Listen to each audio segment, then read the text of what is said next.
আসসালামু আলাইকুম। মাহমুদুল্লাহ রিয়াদ তো চলে গেলেন। এখন তার জায়গা তো খালি হয়ে গেলে এবং সেই খালি জায়গায় কাকে বসাবেন? ফিনিশিং এর রুলটা এটা কে পালন করবে?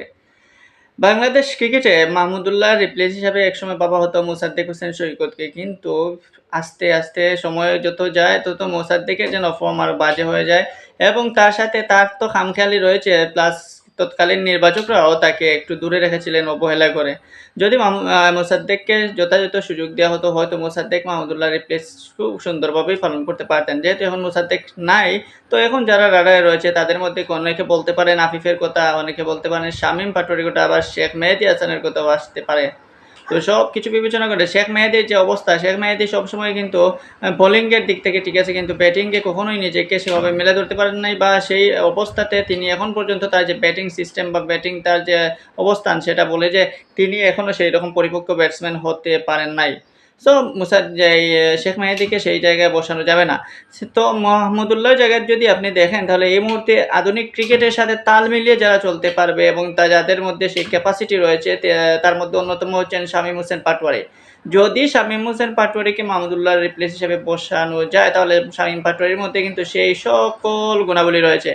যেভাবে তিনি অ্যাটাক করতে পারেন সেভাবে কিন্তু ডিফেন্সও করতে পারেন বা আধুনিক ওডিআই ক্রিকেট যেভাবে খেলতে হয় সেভাবে তিনি খেলতে পারবেন।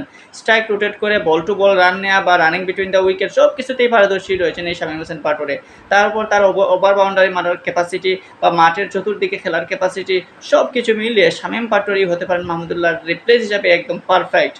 ক্যারিয়ারে 4টা ওডিআই খেলেছেন এই শামীম হোসেন পাটোয়ারি। যখন তিনি চান্স পান তখন ছিলেন অপরিপক্ক। 2023 সালে তিনি এই জাতীয় দলে আসেন ওডিআই ফরম্যাটে আফগানিস্তানের সাথে অভিষেক হওয়ার পরে এই 2023 সালেই কিন্তু শেষ ওডিআই ইন্ডিয়ার সাথে খেলেন এই 23-এই শেষ। তারপরেই কিন্তু আর তাকে জাতীয় দলে ওডিআইয়ের বিবেচনায় কখনোই নিয়ে আসা হয় নাই।